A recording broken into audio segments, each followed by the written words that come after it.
Buenas noches, amigos. Vamos a iniciar una nueva sesión de la aula 3. Espero que sea tan y más productiva que las reuniones anteriores que hemos tenido. Quisiera empezar, amigos, tratando de resolver algunas preguntas de los coparticipantes de esta aula. Son 5 preguntas. Creo que sería un buen inicio de esta sesión. Nos preguntan, en primer lugar, por qué la explicación de nuestras sesiones es poco práctica y compleja, ¿no? Por la sencilla razón, amigos, de que esto es un programa de ciencias sociales interdisciplinares, ¿cierto? Es un programa complejo porque las ciencias son complejas. Cuando uno se refiere a la política, se está refiriendo a las ciencias políticas. Me refiero en la parte más avanzada de la ciudadanía mundial, ¿no? En el Perú todo el mundo habla de, entre comillas, de la política, pero sin tener bases ni fundamentos de las ciencias políticas y de las ciencias interdisciplinares. O sea, ciencias económicas, ciencias sociales, la historia también es una ciencia, la filosofía es una ciencia. Entonces, nuestra labor en el país es aportar significativamente a que las ciencias políticas realmente se manifiesten en el Perú, que la política se eleve a nivel de principios de las ciencias políticas, tan igual como las matemáticas o como la física teórica, ¿no? La economía y la política son ciencias. Por ejemplo, yo estudié en la UNI en ciencias, no en ingeniería, ¿no? La UNI no solamente tiene facultades de ingeniería, sino también de ciencias. Yo estudié ciencias con mención en economía. Había otra facultad en ciencias con mención en física, en matemáticas, ¿no? Yo estudié ciencias en economía, ¿no? Por lo tanto, amigos, yo ruego de que al ingresar a un programa de ciencias políticas, ¿no? Tenemos que tener conciencia de que esto es un trabajo mental riguroso, sistemático, implica mucho trabajo, ¿no? Mucho trabajo, es muy fuerte. Entonces, si es que queremos realmente estudiar ciencias políticas, ¿no? Villoro, un comunicador mexicano, define la política como la ciencia que se dedica a interpretar la realidad, a estudiar la realidad global, a interpretarla y a explicarla, ¿no? Y a base de esto, iniciar procesos de transformación de la realidad. Como comprenderán, explicar la realidad y transformarla es propio de las ciencias sociales y por lo tanto es compleja toda esta actividad. Toda ciencia tiene un punto de vista, tiene un método científico de análisis y tiene un lenguaje estructural único que uno tiene que dominar, ¿no? Y trabajar muy duro. Y yo les digo, amigos, de que estos programas, que espero no terminen en 3 o 6 meses para algunos amigos, para algunos coparticipantes, sino que dure 2 o 3 años, para realmente tener una visión madura, mental de la realidad, se requiere más o menos unos 3 a 5 años de un trabajo muy duro, de mucho esfuerzo. En el Perú hay muy poca ciencia política. He ahí los resultados. He ahí el país que tenemos, ¿no es cierto? Con un 80% del trabajo informal, ¿no? Autogestionario, en una situación de pobreza. Ya, esas son las consecuencias. No hay liderazgo, no hay líderes en el país. Los partidos políticos en el país, ¿no es cierto?, no cumplen el papel de liderazgo. porque no tienen teorías sociales, no tienen bases científicas, ¿no? Eso es, y nosotros queremos hacer eso. Muy pronto vamos a hacer un comunicado a nivel nacional seleccionando a 150 personas que tengan la actitud, ¿no?, de componer información, de estudiar mucha información válida, ¿no?, información científica, y que tengan, y que adquieran, que tengan la intención, ¿cierto? Y vayan adquiriendo la capacidad de clasificar información. Y después componer la información frente a cualquier problema de la realidad o frente a cualquier oportunidad prioritaria que se nos presente en la realidad global. Es complejo, amigos, ¿no? Requiere mucho trabajo, mucho esfuerzo. No es un trabajo simple o simplón, ¿no? Estudiar la política en un periódico cualquiera de Perú, por ejemplo, en una revista, y ya está, y manejar 4 cosas, ¿no? Ese es el problema de la corrupción en el país. Se forman organizaciones sin ciencias políticas, ¿cierto? Y cuando tú formas una organización de ciencias sin ciencias políticas, no estás construyendo un partido, estás construyendo una banda, ¿no? Y nosotros no vamos a construir bandas, vamos a construir organizaciones de las ciencias políticas con personas, con coparticipantes que tengan esa actitud, ¿no?, científica de poder, ¿no es cierto?, desarrollarse en una organización de alto nivel ideológico, ¿no?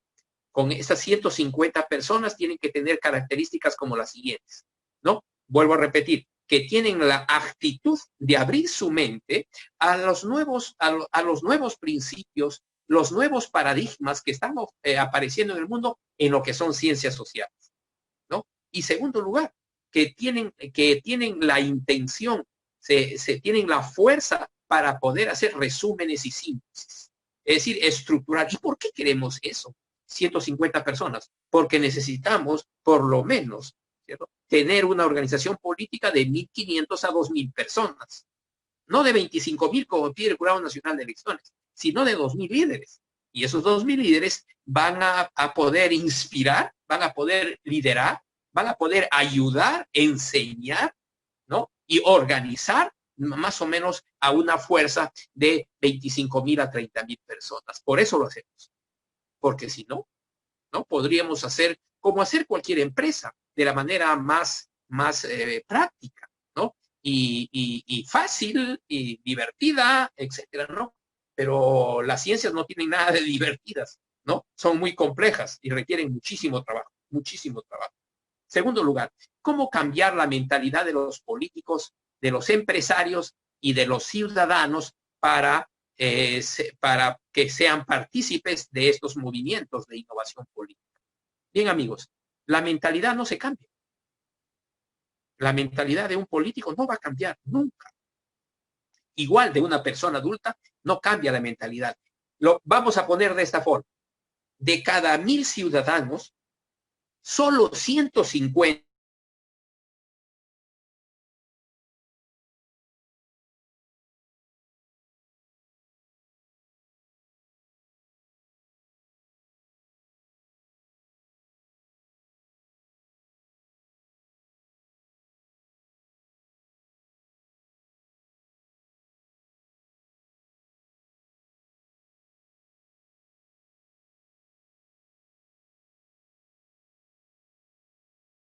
y van entrando a nuestros artículos unos 20 o 25 mil seguidores, ¿no? Y que están de acuerdo con esos artículos y les resulta productivo estudiarlos, leerlos, ¿no? Entonces, lo que hay que hacer es una amplia difusión. Entonces, en esa amplia difusión, en cada 1.000 individuos, 1.000 peruanos que toman contacto con esas teorías, esperamos que 150 se interesen para poder leer otra vez artículos que nosotros publicamos. De esos 1.500 personas que tienen cierto interés, ¿cierto?, en nuestros artículos y entran al blog, así lo medimos, ¿no? Más o menos el 10%, unos 150 a 200 personas se toman el contacto con nosotros. Y de esos también, o sea, un 10 o 15%. Es decir, de cada 1,000 personas, finalmente tenemos contactos con 100 o 150 y de ahí van a surgir unos 10 o 15 personas que quieren ser parte de MNIP, pero con esas condiciones, que tengan una actitud para clasificar información, para componer información y para aplicar información. Entonces, hoy tenemos 12 millones de personas, de compatriotas, que viven con sus familias en una situación límite de sobrevivencia, precipitándose a una situación de desesperación en sobrevivencia. Esto es lo que nos debe preocupar. Esto es lo que debe preocupar a la política, pero obvian esto, ¿no? Y se dedican a cuestiones más medibles. Tratan de medirlo todo, por eso Turchín, ¿no? Turchín, un biólogo, ya lo vamos a analizar un poco más, está preocupado de medirlo todo, pero no saben el valor de nada, ¿no? Y los principios de la sociedad humana son diferentes a los principios de las ciencias naturales o de las ciencias exactas, como es la matemática o es la física teórica. Son diferentes nuestros principios. Sin embargo, puede utilizarse de forma interdisciplinar y la antropología también para, ¿no? Pero bajo el dominio de los principios más grandes, que son los principios de la sociedad humana, que son tan poderosos y son tan, tan importantes como, por ejemplo, la ley de la gravedad en la física, ¿no? Las leyes de la naturaleza humana que nosotros tenemos que comprender para el desarrollo del ser humano, ¿no? Tienen también una importancia y son tan poderosas como las leyes de las ciencias exactas y las ciencias naturales. Bueno, Turchín planteaba en líneas generales que el 2020 íbamos a ingresar a una creciente inestabilidad política, ¿no? Y ha sido cierto. Pero es cierto desde hace 20 años, sino que se va agravando. Y dice que se venía el 2020 un colapso violento del sistema.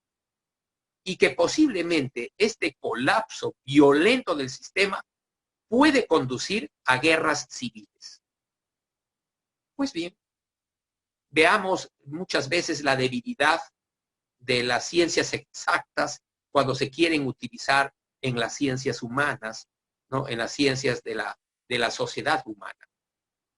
Amigos, lo que hoy vemos es impotencia. No vemos grupos organizados que pueden dirigir guerras civiles, que pueden organizar una violencia estructural, por ejemplo. No existe eso.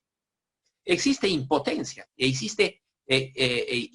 existe parsimonia lingüística, ¿no? Los supuestos líderes que tenemos, ¿no? Utilizan una lingüística parsimoniosa, ¿ok? Que no genera valor, que no interpreta la realidad y menos va a poder servir para la transformación de esto. Veamos un ejemplo, Venezuela. ¿Mm? ¿Qué más grave a nivel económico y social? ¿Qué más grave puede ser una situación, ¿no? Más grave que la de Venezuela? Es gravísima la situación en Venezuela, económica, social y política. ¿Y dónde está la guerra civil? ¿Y dónde está, ¿no es cierto?, el desarrollo de guerras civiles? No existe, ¿no? Ni existen en el mundo ya. Lo que hay ahora es una guerra científico-técnica. Es una guerra por el talento. Es una guerra por crear nuevos liderazgos. Por eso hemos estudiado nosotros una temática de neoliderazgo. ¿Que hay una creciente inestabilidad política? Sí. Pero amigos, cualquier inestabilidad identidad política, sino organismos con organizaciones altamente ideologizadas y organizadas, ¿cierto? No sucede nada, simplemente sucede que todo un pueblo se puede extinguir sin desarrollar una acción contraria, estructural, porque no hay la ideología y no hay los programas de acción que corresponden a organizaciones sociológicas, científicas. Lo que pasa ahora en el país, por ejemplo, y lo que pasa en Venezuela, es lo mismo, todo el tiempo, todos los meses, ¿cierto? Igual es Sagasti que Vizcarra, e igual que Kuczynski, igual que los anteriores. Son 20 o 30 años de parsimonia. Y no hay, por ejemplo, algunas facciones de la política, digamos, de la llamada izquierda, que se pueda organizar como alternativa. No lo hay. Hay impotencia y hay aburrimiento, hay parsimonia. Es una cosa que se repite constantemente en el país. Sin, ¿cierto? No surgen teorías sociales, no surgen programas de acción. Pues ese es el que hay que cumplir MNIP.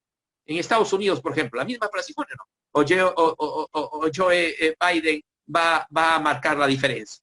Va a ser algo diferente a Donald Trump. No, va a seguir lo mismo. Otra vez, ¿no? Lo mismo, con la misma problemática, sin poder cambiar nada a nivel sustancial. Eso es parsimonia. No hay cambios sustanciales de nada. No hay cambios significativos. Entonces, la inestabilidad y el potencial desastre que hay, está ahí, latente, pero no se lleva adelante, como dice Turchin, ¿no? Que ahora está de moda a nivel mundial, ¿no? Se presente. O sea, no hay una situación, ¿cierto?, de guerra civil o de violencias organizadas. No estamos en el siglo XX, no estamos a mitades del siglo XX, con tremendos partidos altamente organizados, ¿no? Podían generar grandes cambios, inclusive violentamente. No hay eso ahora. O sea que no nos preocupemos. No va a haber grandes saltos dialécticos, grandes saltos violentos. No va a haber. Este artículo llena de elogios a Turchin, cuando hace algunos años las mismas personas que lo elogian le decían que era un loco, ¿no? Y que era una persona que decía cosas, ¿cierto?, completamente fuera de lugar. Turchin es un biólogo que se ha dedicado 20 años a estudiar los escarabajos. Ese ha sido todo su trabajo científico. Estudiar los escarabajos peloteros, los que hacen grandes bolas de excremento, ¿no es cierto? Son esos escarabajos. Cuando ya terminó su estudio, ¿no?, y decía que ya no había nada que descubrir, entonces se pasó a estudiar la historia y inventó modelos matemáticos para poder estudiar la historia. Nada de eso.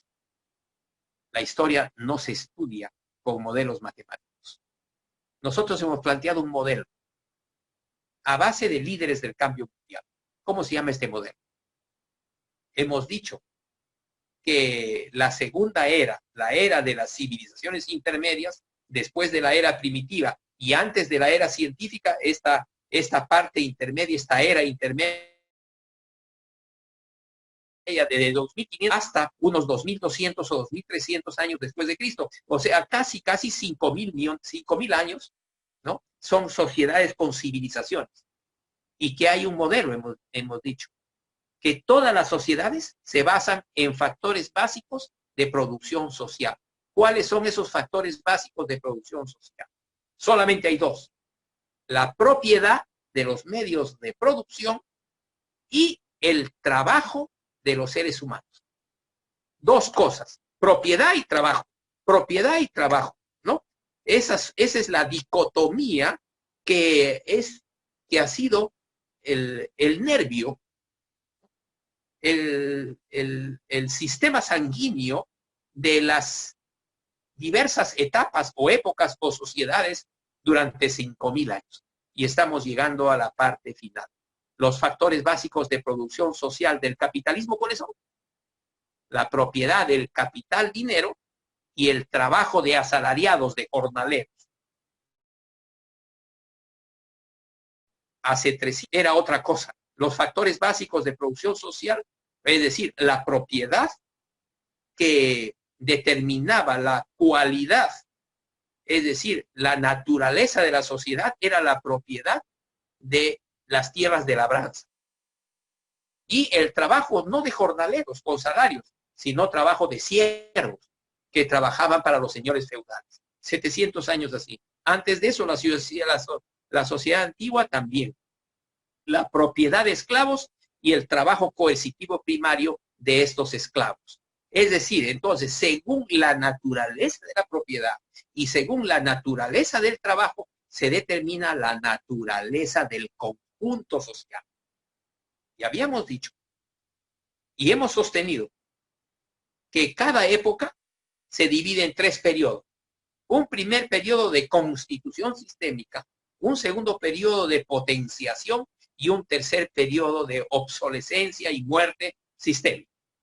Y que entre periodo y periodo, ¿no?, se dividían estos en, como llama Peter Drucker, líneas divisorias de unos 50 años aproximadamente, donde, ¿no?, se dan los grandes cambios divisorios entre periodos. Estos periodos de 50 años lo señaló Peter Drucker, ¿no?, durante todo el segundo milenio. Pues bien, Turchin ha tomado la idea de Peter Drucker y dice que cada 50 años en la historia de Occidente se sucede, como dice Peter Drucker, una súbita transformación. Todo cambia y hay grandes crisis divisorias. Entonces, nuestro modelo para estudiar la historia ya lo tenemos. Es el modelo que es parte de la sociedad más avanzada. Que la sociedad se divide por sus factores básicos, las sociedades se dividen por sus factores básicos de producción social. Y que cada sociedad tiene 3 periodos y que entre periodo y periodo aparece una línea divisoria de grandes cambios y transformaciones. Eso es lo que estamos viviendo. Nosotros hemos terminado con la Segunda Guerra Mundial, el segundo periodo de potenciación de la sociedad capitalista, y se ha iniciado un periodo centenario de crisis general y obsolescencia, ¿no?, desde la Segunda Guerra Mundial, 1950 hasta 2050. Ese es el modelo, en líneas generales. Claro, esto, ¿no?, está en el cuaderno patrón, que vamos a publicar en diciembre, reeditándolo. Bien, Turchin llevaba ya unos 20 años más o menos de una intensa pero oscura trayectoria intelectual. No era reconocido. Y de un momento a otro se ha convertido en una estrella mediática. Pues bien, amigos, ¿es malo ser una estrella mediática? No. Depende de qué tipo de estrella mediática seas. Y si yo les preguntara a todos ustedes, ¿cierto?, que ahora, por ejemplo, en la política criolla, en nuestra política, existen algunas estrellas mediáticas. Sí, hay una estrella mediática, ¿no?, que está ocupando el primer puesto en las encuestas, ¿cierto? Es una estrella mediática y nada más. Pero es una estrella mediática falsa. Una estrella mediática verdadera necesita de ideología y necesita, ¿no?, de un programa de acción. Y es una lástima que en un país como el nuestro, un país subdesarrollado, atrasado, cualquier persona, ¿no?, que por alguna razón casual se convierte en una estrella mediática, sin tener siquiera ninguna ideología, ni tener un programa de acción, ¿no? Pues bien, Turchin se ha transformado en eso, en una estrella mediática por sus modelos matemáticos, ¿no? Lo que quiero decir, que el MNIT también debe convertirse en una estrella mediática. ¿Y eso qué significa, amigos? Que tenemos que usar, ¿no?, muy bien las redes sociales, es decir, las comunicaciones, ¿cierto?, y causar impacto en este país. Si esto es así, el desarrollo organizacional de las instituciones ya no puede ser de abajo hacia arriba, ¿no? A partir de cero y un trabajo denodado de 20 o 30 años. No los tenemos. Tenemos que actuar, ¿cierto?, rápidamente en redes sociales y convertirnos en símbolo, en estrella mediática verdadera, que pueda liderar grandes sectores de la sociedad peruana, ¿no? Bueno, cuando escuchan nuestro modelo de desarrollo y nuestra visión, globalismo, tercer y último periodo de la sociedad contemporánea, que lo decíamos desde los años 2000, entonces se va a recibir epítetos como Turchin de que ese planteamiento era una locura, pero ahora está comenzando a ser aceptado por miles de personas en América Latina. Entonces, Turchin no está loco.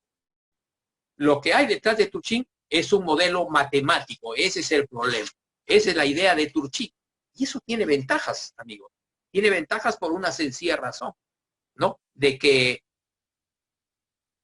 no cuenta con las trabas que tienen los políticos educados en el siglo XX. O sea, los políticos educados en el siglo XX y están actuando en el siglo XXI, ¿no? Tienen un peso de prejuicios, de hipótesis erróneas que no pueden superar. Y ese es el problema. Eso no lo tiene Turchin, porque Turchin no viene de la política. Turchin viene, como estaba diciendo, de la biología. Viene también de la antropología, ¿no? Es un estudioso de las ciencias naturales, ¿no? Y él aplica los modelos matemáticos y también de las ciencias exactas. Aplica los modelos matemáticos a la historia y cree haber encontrado una gran teoría. Pero no es así. Sin embargo, es convertido en estrella mediática. El regreso al futuro de Turchin, ¿no? Es lo que se está estudiando ahora en el mundo. Por eso es de que me apresuro a comentarlo con ustedes, porque es un artículo que tiene mucho rating ahora a nivel mundial. Turchin, repito, en la década del 90, ¿no?, dedicó casi 30 años a estudiar especies parásitas, como por ejemplo el escarabajo pelotero, ¿no? Repito, y en plena madurez, ya tras resolver, según su propia confesión, que ya resolvió todas las incógnitas, ¿no es cierto?, de los peloteros, ¿no?, de los escarabajos, de su ámbito de estudio, se va a dedicar a estudiar otra gran pasión que tiene él, dice Turchin, la historia. Del escarabajo a la historia, ¿no? Nosotros siempre nos burlamos diciendo de que hay algunos doctorados en el mundo y en nuestro país que dan risa. Por ejemplo, el aparato reproductor del mosquito, doctorado, ¿no? La pelota del escarabajo, ¿no? 20 años de estudio, ¿no? Y sale un gran doctorado. Son cosas que no tienen importancia realmente para el desarrollo de la sociedad humana. Bueno, pero Turchin ingresó al ámbito de las ciencias sociales, ¿no? Y, como digo, se convierte va a concebir un conjunto de hipótesis, de conjeturas, como se dice, ¿no?, de intuiciones. Son las conjeturas de Turchin, ¿no?, sus hipótesis, ¿no?, a base, como digo, de un sofisticado modelo matemático que procesa datos, ¿no?, de los últimos 10.000 años, datos cuantitativos, ¿no?, y datos cualitativos, con un exhaustivo análisis, ¿no?, y a su vez cuantitativo y cualitativo propio del modelo. ¿Para qué? ¿Para qué hacer el estudio? ¿Para qué hacer el modelo? Nosotros siempre, cuando estudiamos, tratamos de hacer modelos. ¿Por qué? Para identificar patrones, para identificar pautas significativas que nos puede servir, ¿cierto?, de principio ya. Nos puede servir de principio para estudiar, ¿no?, la realidad presente y lo que va a pasar en el futuro en líneas generales. a partir de esos patrones que se identifican en los modelos, en el caso de Turchin, del modelo matemático al modelo histórico, es posible, repetimos, deducir principios generales que expliquen el funcionamiento y la evolución en el tiempo de las sociedades humanas, ¿no? Para eso estudió, él era un estudioso, es un matemático, un biólogo, entonces él sabe que eso, ¿no? Él tiene que armar un modelo, ¿no es cierto?, para poder estudiar la realidad actual y la realidad que se viene en el futuro cercano, ¿no? A base de los principios generales de ese modelo que descubre. Él cree, entonces Turchin, dentro de su locura, ¿no?, matemática, él cree haber encontrado al menos uno de esos patrones que queremos comentar. Uno de esos patrones del comportamiento de la sociedad humana, dice él, se produce que cada 50 años en los Estados Unidos y por lo tanto en los estados capitalistas se produce un largo periodo de 10 años de inestabilidad y violencia política. Dice que así ocurrió en la década de 1870 y también en la década de 1920 y en la década de 1970. Y ahora está hablando de la década del 2020. Y tiene lógica, ¿no es cierto? Claro que tiene lógica. Porque en los periodos de la sociedad capitalista es de 100 años, ¿no? Y cada 50 años, ¿no?, hay un proceso de transformación, hay una década de transformación, ¿no? Por ejemplo, 1750, toda una década muy intensa, pero se presentó en 1820.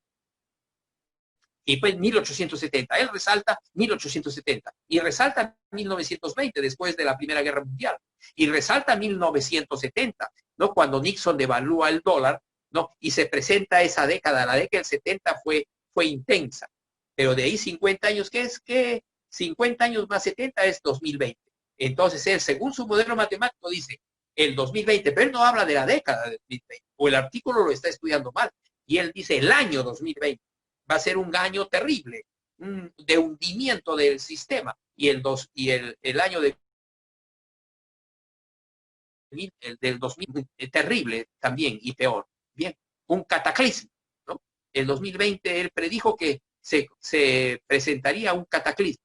Bueno, el 2020 nosotros dijimos que el 2000, nosotros dijimos que a partir del 2020, 30 años, se iniciaban los últimos 30 años de crisis general del sistema y de hundimiento del sistema y surgimiento de otro periodo civilizatorio o de otra sociedad llamada postcapitalista. Eso es. El cataclismo que está diciendo y que coincide con el modelo matemático de Turchin es esos 20 o 30 años. Así que del 2020 al 2050 no va a haber una gran violencia, ¿no es cierto? Va a haber que la sociedad no puede entrar a situaciones de violencia organizada, ¿no es cierto?, sino de violencia completamente caótica, delincuencial y bandas, pequeños partidos políticos de bandidos, etcétera. O sea, hay una violencia política, pero desorganizada. No hay, ¿no?, una organización de esa violencia, ¿no?, de forma estructural. Es así. ¿Eh? El ocaso de los grandes imperios mencionaba Turchin. Dice que la historia predictiva de los futurólogos no suele gozar de muy buena prensa, ¿no? O sea, los futurólogos, los que predicen el futuro, no son aceptados por la prensa, dice, ¿no? Y él hace referencia, el que ha hecho este artículo de Turchin hace una referencia a una cuestión fundamental de una novela, ¿no?, que parte de un modelo matemático para el estudio de las civilizaciones. y una novela que afirma que las civilizaciones, los sistemas, como el sistema capitalista, son como organismos vivos que nacen, se reproducen, se potencian, se extinguen en ciclos determinados, ¿no? Dice de 1700 años. Para él es toda una civilización desde Cristo hacia adelante, ¿no? Entonces, esa civilización se está transformando en otra civilización. Nosotros planteamos de que dentro de la era de las civilizaciones intermedias ha habido 4 sistemas, 4 sociedades, no es como dice Tucci, ¿cierto? Una sola, ¿no? Que va ocasionando periodos cada 50 años de violencia. Pero algo tiene de lógica, el modelo está ahí, yo lo he querido usar ahora para que, por favor, amigos, entiendan que si es que necesita alguien de formarse ideológicamente, tiene que formarse a base de un sistema mental, de un modelo. No matemático, pero de un modelo. Y MNIP plantea un modelo, no matemático, sino sociológico, científico. Entonces, por favor, es organizar nuestra mente, nuestras hipótesis con estos modelos, ¿no? Así como Turchin lo hace, pero desde el punto de vista de la matemática, ¿no? Y de la biología, para poder explicar la historia, ¿no? Eso no es correcto, ¿no? Una cosa es la sociedad humana y otra cosa es la sociedad biológica, ¿no? Turchin no es un historiador. Turchin es en el sentido estricto de su formación, es antropólogo y ecólogo, ¿no? Es biólogo, ¿no? Y también se ha desarrollado en las matemáticas. Es un estudioso, evidentemente, ¿no? Los historiadores ortodoxos, los historiadores dedicados a nivel académico al estudio de la historia, ¿no? Siempre han tratado de mantenerse lejos de Turchin. No creen en Turchin, ¿ok? Pero vamos a ver de que Turchin, a base de interdisciplinariedad, pero en el campo de las ciencias naturales y las ciencias exactas, ¿no? Se dirige a las ciencias sociales, ¿sí? A la sociología y a la historia, ¿no? Y comienza a estudiarla, pero con sus modelos matemáticos. Ese es el problema, ¿cierto? Pero no deja de tener razón en muchas cosas, como Alvin Toffler, ¿no? Son futurólogos inteligentísimos y en muchas cosas tienen razón, ¿no? Pero tienen sus limitaciones también. Todos los estudiosos de la sociedad humana tienen algo en común. Proceden de disciplinas sociales, ¿no? Y Turchin hace todo lo contrario. Procede de ciencias distintas a las ciencias de la historia. Turchin decía lo siguiente. Dice, más que describir e interpretar la historia del ser humano en su conjunto, él pretende proyectar una mirada hacia el futuro. O sea, no trata como Drucker, por ejemplo, científico, ¿no? De estudiar cómo la historia se ha desarrollado en un proceso para explicar la historia. No, el interés de Turchin es explicar el futuro, el qué es lo que nos viene, ¿no? Y esto se manifiesta muy bien en una novela, ¿no? Como estaba diciendo hace un momento, ¿no? Una criatura de ficción, Harry Seldon, el genio de las matemáticas, creado por un autor, ¿no? Un autor muy inteligente llamado Isaac Asimov, ¿no? En una novela especulativa, ¿no? Él planteaba de que Harry Seldon, o sea, Turchin quiere parecerse a ese protagonista de ficción, a Harry Seldon, ¿no? Porque Harry Seldon, según el autor Isaac Asimov, ¿no? Planteaba de que este protagonista estaba dotado de una prodigiosa capacidad de cálculo y una incomparable precisión analítica. Seldon, el autor el protagonista de la novela, podía predecir el auge y la decadencia, ¿no? de los imperios, ¿no? Como si se tratase de organismos vivos complejos con una extraordinaria precisión analítica. Entonces, estudiado los imperios de la historia y los concibe como organismos vivos, no complejos, pero 100% determinados por leyes de la evolución biológica. Esa es la característica de esta novela, que los seres humanos pueden ser predecibles dentro de todo el discurrir de la historia, son predecibles de forma exacta casi, ¿no? A base de las leyes de la evolución biológica, ¿no?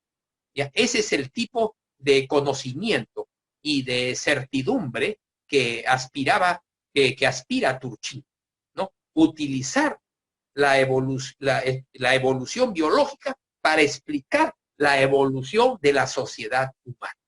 Eso es, ¿no? Entonces hay una lucha de modelos ahora en el mundo. Inclusive interviene en el debate de los modelos un biólogo matemático, ¿no? Como Turchin. Conclusión, amigos, deben tener un modelo, no el de Turchin, pero Turchin, utilizando un modelo, se convierte en una estrella mediática. ¿Qué es lo que tenemos? Hay que plantear cosas certeras y hay que plantear cosas seguras. Utilizar Internet y convertirse en una estrella mediática. Claro, para que seas estrella mediática, lo que tú planteas no lo plantea nadie. Y esa es la condición de MNI, ¿no? Hay que convertirse en una estrella mediática. Nos espera entonces, según Turchin, una década, estos 5 años que se vienen o 10 años, una época así de convulsiones y de desastre, pero no de una violencia civil organizada. Eso no va a suceder. Lo que hay más bien es depresión. Hay parsimonia. No hay violencia civil organizada, ¿cierto? Esto es. Pero conclusión entonces con Turchin, ¿no? Se requieren modelos, se requieren principios, se requieren patrones, ¿no? Ya, alejándonos de la cuestión política, solamente viendo la innovación social. Amigo, nosotros tenemos familia y tenemos comunidad, tenemos sociedad por la cual velar por la familia y velar por la sociedad y velar por la comunidad, ¿cierto? Para que tú puedas hacer eso, tienes que tener una mente organizada. ¿Qué significa eso? Modelo. ¿Qué significa patrones? ¿Cierto? Descubrir los patrones, ¿cierto? Del problema al cual nos enfrentamos. El problema al cual que estamos enfrentados nosotros es un problema social, económico, político, cultural. Entonces, por favor, estudiemos de forma organizada y organicemos nuestra mente a base de patrones. Eso es. Eso es lo que quería yo, señor moderador, plantear, ¿no? En cuanto a este artículo que está siendo muy polémico a nivel mundial.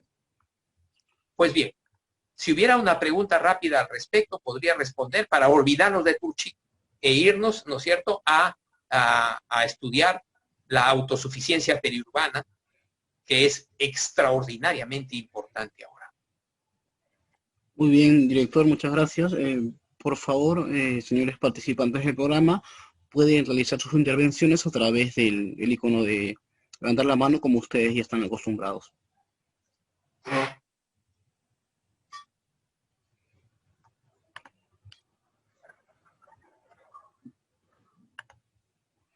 Ok, el señor César Gago será el primero en realizar su intervención.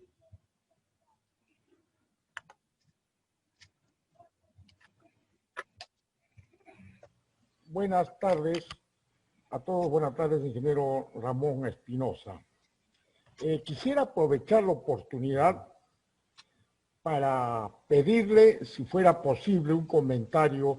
Como usted sabrá, el Fondo Económico Mundial, a raíz de esta pandemia, está planteando realizar un foro donde ellos están planteando el título El Gran Reseteo. Es dirigido, por supuesto, supuestamente por los grandes líderes mundiales, los jefes de estados, etcétera. Pero sin embargo, de la lectura de la programación, debo precisar que ellos reconocen que hay una serie de errores en el sistema actual capitalista. Y bueno, ellos plantean hacer un análisis utilizando 4 claves o 4 pilares. Una es la actitud de las personas, que se requiere hacer un cambio en nuestra actitud, sobre todo en lo que refiere al consumo. Número 2, lo que es la métrica.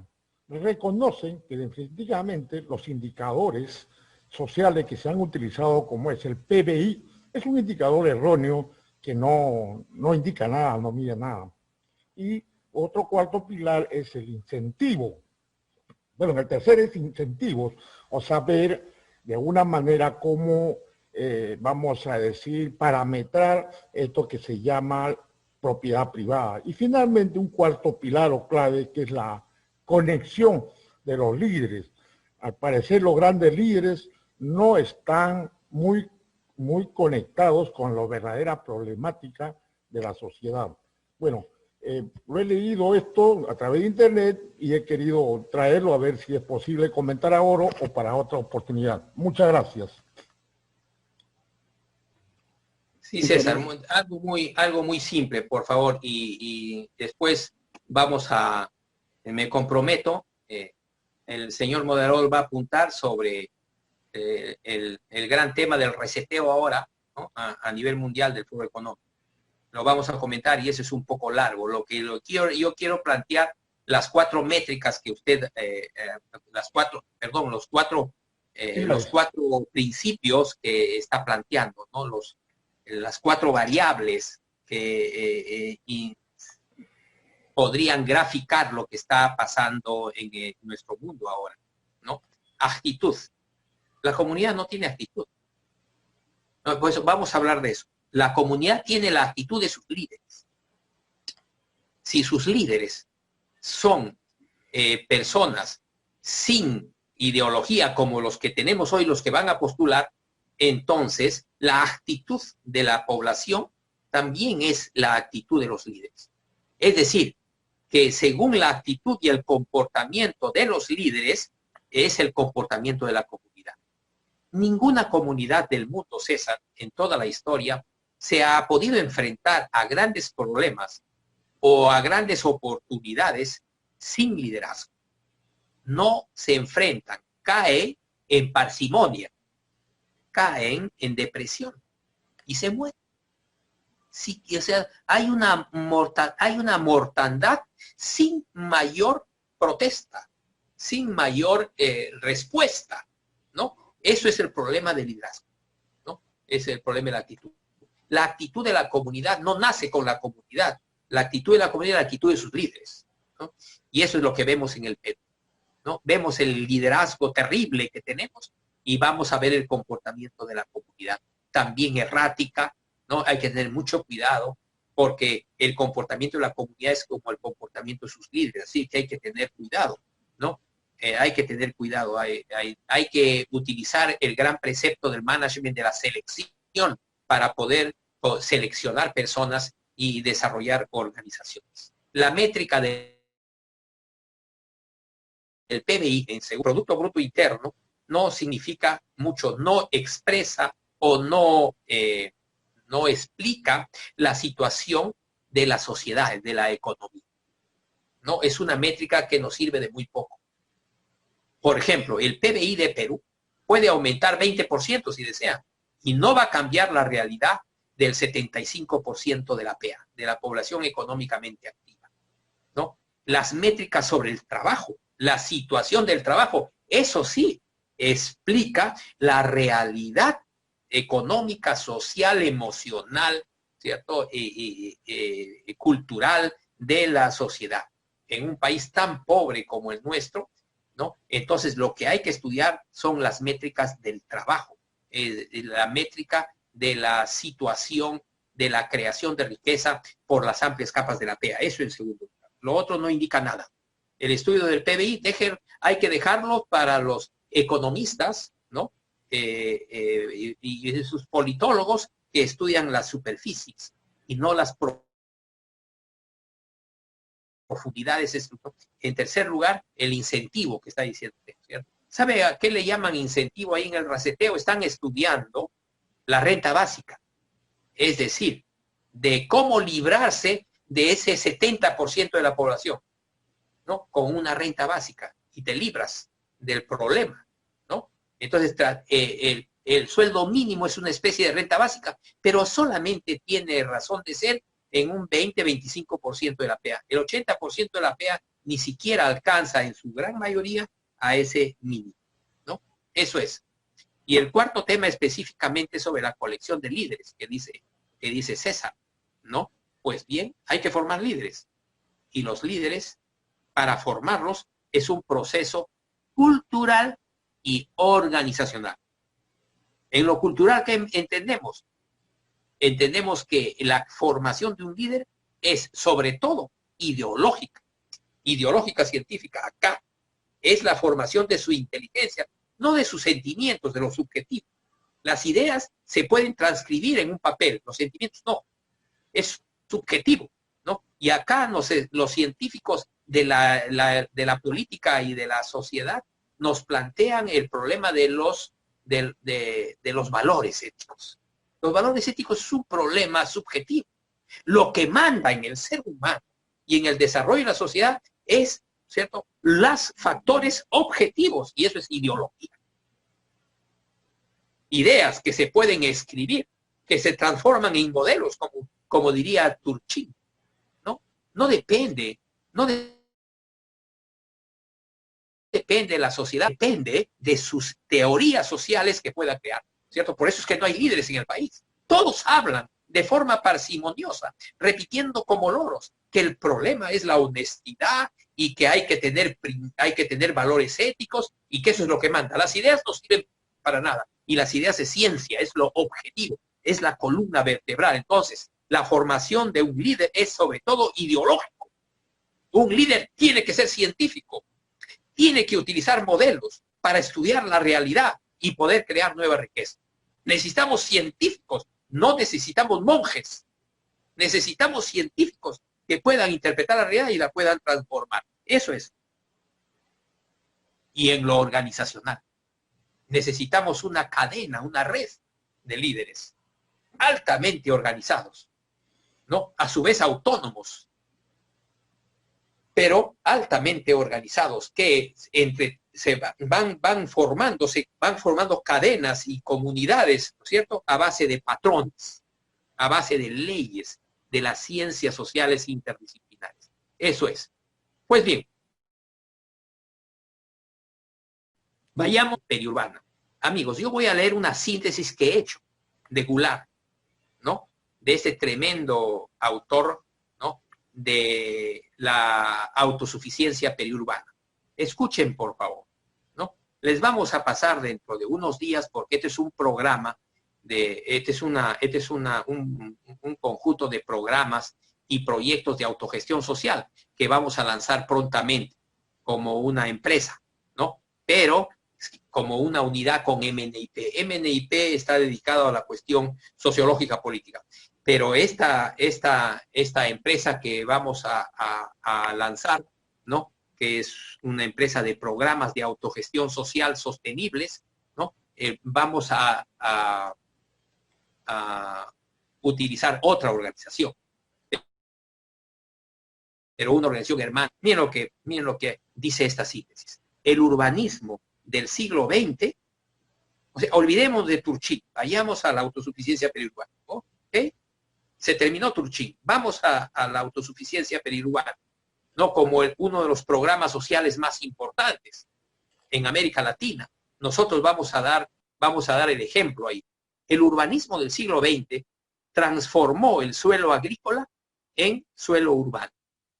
Actualmente, el reto del urbanismo del siglo XXI es el de regenerar las ciudades hasta convertirlas en una gran sumatoria de barrios autosuficientes. Lima, como una sumatoria de barrios autosuficientes, que no se comunican mucho entre unos y otros, o si hay comunicación, solamente es una comunicación sin emisiones, sin grandes traslados de gentes ni grandes traslados de cosas.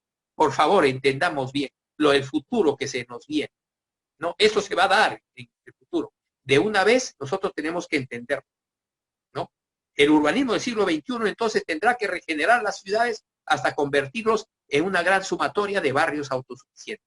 Así, un alto porcentaje de la población de las ciudades no tendrán por qué trasladarse en largas distancias a puntos lejanos, con la consiguiente pérdida de tiempo, la pérdida de energía, el consumo energético, sobresaturación, ¿no?, de las infraestructuras de transporte, etcétera. Se genera un caos, ¿no?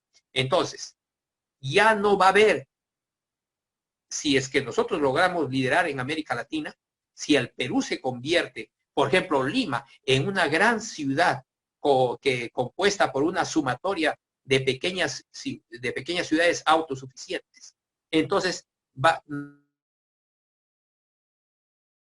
esto que vemos en el día, ¿no?, gradualmente, la idea de barrios autosuficientes con distancias que pueden, entre ellos, dentro del barrio autosuficiente, se puede cruzar a pie en un tiempo máximo de 30 minutos. Ese es un slow city, un barrio lento, o sea, un barrio autosuficiente, ¿no?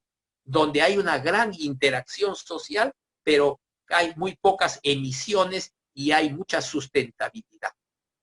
Esos son los barrios llamados slow cities. Dentro de una smart city, una ciudad como Lima inteligente, quiere decir que se organiza sin grandes transportes, sin grandes emisiones, sin gran consumo de energía y por lo tanto de calentamiento global.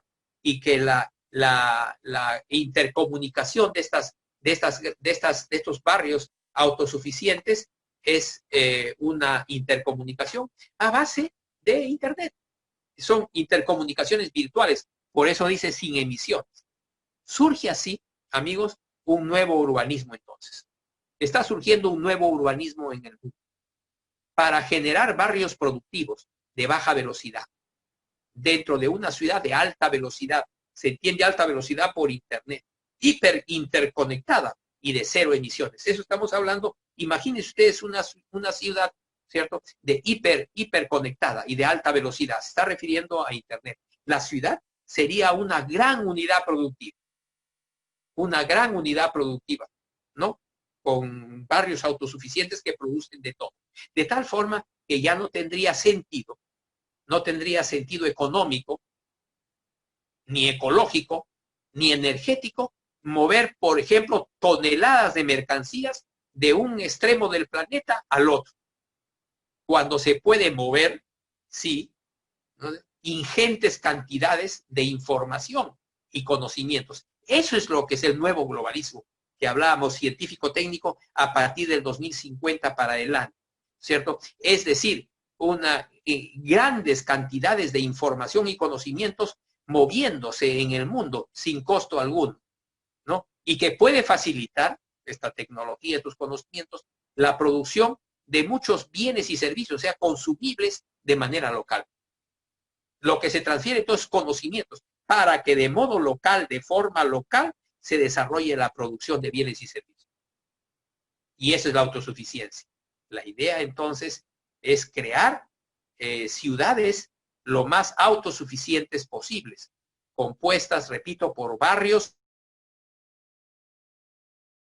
con producción energética propia, ¿no? Que cultivan sus propios alimentos, con cultivos verticales, huertos familiares, ¿no? O en los techos, cubiertas verdes y jardines de frutas como por ejemplo de fresas, etcétera. Y también en ese barrio autosuficiente desarrollando a base de cooperativismo integral su propio empleo, su propia educación, salud, sus propias viviendas, reciclaje y todos los servicios de forma autogestionaria que hace de un barrio no necesite hacer grandes movimientos entre barrio y barrio, salvo sea de grandes movimientos de conocimiento. Finalmente, este modelo de autosuficiencia periurbana nos va a acercar al modelo de la sociedad, así como al modelo de sociedad postcapitalista del futuro, nos hace irnos 5.000 años atrás o 6.000, 7.000 años atrás, ¿no? A las llamadas ciudades-estado. 2.500, 3.000 años antes de Cristo comenzaban a aparecer las ciudades-estado, que eran ciudades completamente autónomas, ¿no? Como ustedes lo pueden ver inclusive en las películas. Son ciudades totalmente autónomas. Pero las ciudades autónomas de hoy, estas ciudades-estado, ciudades que se autogobiernan, se conectan en red y que tendrían órganos de gobierno a nivel internacional. El concepto nacional se acaba, se extingue, ¿no? Y comienza a desarrollarse el concepto, ¿no es cierto?, de la gobernación supranacional. Gobiernos a escala continental, como por ejemplo la Comunidad Europea, ¿no? La Unión Europea, ¿no? Es un gobierno de escala continental. Los barrios autosuficientes, entonces, amigos, serán prontamente una realidad. Y con ello, la humanidad habrá conseguido dar un gran salto histórico, ¿no? Esto no explica Turchin, si queremos volver a ver a Turchin, ¿no? Entonces, esto es ciencia social. Hacia eso estamos yendo. ¿Qué es lo que debemos hacer con el MNIP? ¿No? Células locales, ¿no?, que comiencen a practicar con proyectos, por eso estamos lanzando los proyectos, para que comencemos a hacer estos barrios autosuficientes. Prosigamos entonces con la separata que tienen ustedes, por favor, amigos, la separata sobre autosuficiencia periurbana. La globalización, un subtítulo. La globalización, vamos a proseguir porque la sesión pasada del 17 de diciembre, ¿no?, vimos una parte de esta separata de la sociedad periurbana. Ya después, para el lunes o martes, estamos alcanzando otra separata. La globalización económica tiene una base territorial, ojo, no funcional, no sectorial. No estamos hablando de sectores, petróleo, pesca, agricultura, no. Estamos hablando de base territorial. Eso es lo más importante ahora de la globalización económica. No es la gran producción de mercancías con industrias especializadas, sino hablamos de la organización territorial, ¿no? Analicemos esto. Hoy, amigos, hoy el capital financiero que circula en el mundo es mucho mayor que el capital productivo existente a nivel mundial. Mucho mayor. El capital financiero, es decir, el capital especulativo. Es muy superior al capital productivo. Toda la producción, digo, toda la producción y con ello las condiciones vitales de los seres humanos está subordinado a los movimientos especulativos de capital. El movimiento especulativo de dinero a nivel mundial y toda esta usura mundial somete, ¿no?, somete a la producción y a las condiciones de vida de los seres humanos, ¿no? Todo está sometido a estos movimientos especulativos de dinero. Entonces, ya no tiene mucho que ver como hace unos cientos de años con las condiciones materiales del entorno, ¿no?, en que se asientan. O sea, que las formas vitales de vida, las formas vitales de organización de los seres humanos, ya no tiene mucho que ver con lo que sucedía en sus entornos cercanos, las condiciones materiales del entorno en donde se volvían sedentarios.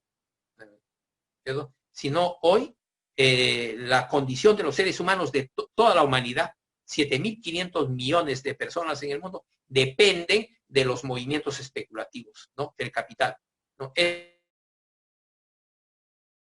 Esto es, se han independizado del medio ambiente local, del medio ambiente geográfico, material, del medio ambiente biológico, ¿no es cierto? Las ciudades se rechazan todo lo local en favor de lo global y rechazan todo lo material en favor de lo inmaterial, o sea, del movimiento especulativo y de la Internet, ¿no? Lo físico es rechazado por lo especulativo, entonces. Y cómo no decirlo, lo ecológico se rechaza en favor de lo económico. Se impone, entonces, todas las variables procedentes del movimiento especulativo de capital a nivel mundial. A lo largo de este siglo, entonces, se han acabado de destruir las comunidades, las culturas campesinas del mundo. Nosotros tenemos comunidades campesinas, por ejemplo. Eso es una gran ventaja comparativa que tenemos frente al mundo. Tenemos comunidades campesinas. Eso ha sido destruido en el mundo. Hace miles de años las comunidades campesinas vivían en armonía, en dinámica con la naturaleza, con su ambiente material. Nosotros felizmente tenemos comunidades campesinas y nativas que todavía siguen desarrollándose en cierta parte, de cierta forma, ¿no? Desarrollándose en armonía con la naturaleza. Pero ya están siendo penetradas por el capital dinero, el capital especulativo. Entonces, el medio rural está siendo arrasado, el medio rural, ¿cierto? Y social, y el medio social. Y el medio ecológico está siendo arrasado por las ciudades. La huella ecológica de las ciudades, ¿no? Se expande imparable por todos lados, ¿no? Y van absorbiendo recursos y escupiendo residuos, como dice el autor, ¿no? Eso es lo que está pasando. Y esto debemos tener en cuenta. Todo esto nos hace ver de que la ciudad prácticamente es una cárcel. Eso es lo que está sucediendo. Tras la urbanización de la población, nos va llegando la precarización.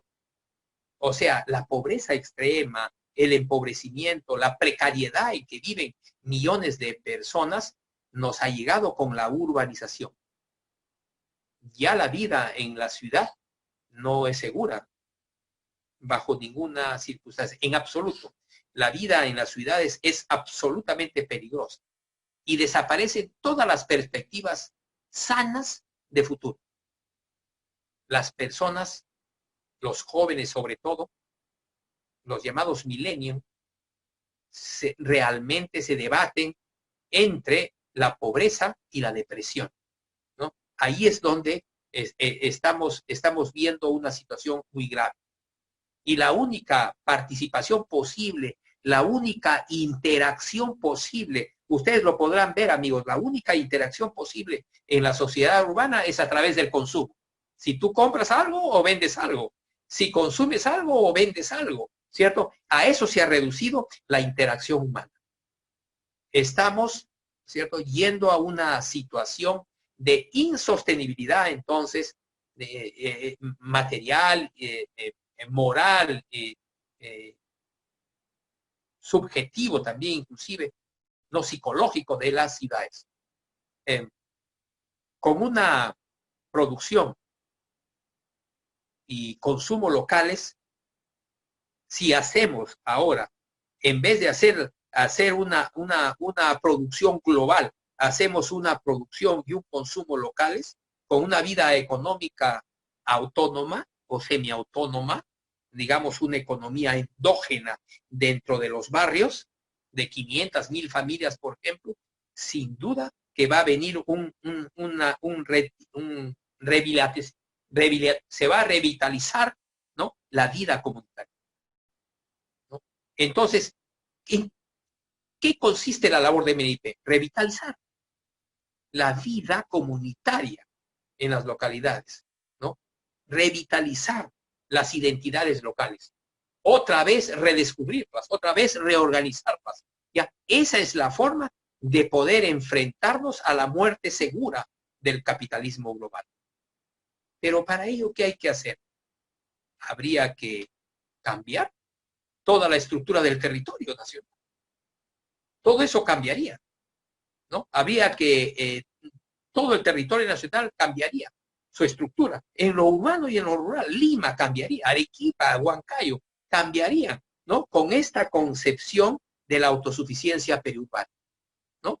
Todas las infraestructuras también, de transporte, las infraestructuras de agua, de energía, todo eso cambiaría. Cada barrio tendría su propia energía, cada barrio tendría su propia potabilización de su agua, ¿no? Y no se necesitaría transporte, porque dentro de los barrios se puede caminar a pie. Y ya no va a haber comunicaciones entre material entre barrios y barrios, ¿no? Es decir, comprando y vendiendo cosas. Por lo tanto, toda la infraestructura del transporte también cambiará, se quebrará y totalmente, ¿no? Y cambiará totalmente. Ustedes pueden ver en Lima, ¿no es cierto? Todas las empresas de transporte llevan gente. Están yendo 5, 7, 8 los buses, ¿no? Salvo en el centro, ¿no? Y en una hora determinada. Pero ahora el transporte está sufriendo fuertes impactos, ¿no? Entonces, toda esta infraestructura del territorio cambiará, ¿no? Y estarían, sí, estos barrios estarían dispuestos, ojo, al tránsito internacional, ¿no? De conocimientos, ¿no? Ya no a un tránsito internacional de mercancías para la organización capitalista de la economía mundial. Hacia eso estamos ingresando. Por eso es la importancia de ver la autosuficiencia periurbana. ¿Qué es lo que pasa entonces? En el mundo, la parte avanzada de la humanidad está buscando y está creando alternativas de autogestión.